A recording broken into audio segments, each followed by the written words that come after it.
ته طالبه د چا پر امړه شي دا د ضرري پیسورس چا جاسوس تای خپل خور مور جاسوسی کې د خپل بوډا پلور جاسوسی کې آتا ژوند تنګوي دا ملک دا سرکاری جرګه چې کو مو خرڅاوي په زر روپۍ دا جنگ پردای جنگ دی د دغ جنگ فایده فوج پنجاب تا دو د دغ جنگ خشاک د دغ جنگ د ګولۍ پوډر د دغ جنگ د مرګ ذریعہ دا میشتوسی آشای چې په جنگ کې په ټول نه قیمتي دی د ځوانونه سارینا میشتوس ورکاوي او فایده یې دایرو خوري د تنظیم په بنیاد څه فیصله وکړي په دا څو شپې کې میش د چا سره هیڅ ذاتیات نه لري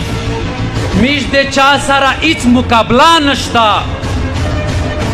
میش چې ووت نه کی د چا سره مقابله په څه کی میش د چا سره ذاتی ضد نشته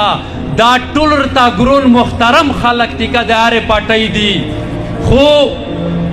میش چې فیصله کړې دي عام د خپل د پښتانه قومي تحریک وجود بچ کولو په خاطر کړې دي سیاسي خلک په سیاسي وخت کې په اساس وخت کې په سیاسي فیصله په عام خلق نه ډېر پیږي نو د میش امید دی چې ټول سیاسي خلکو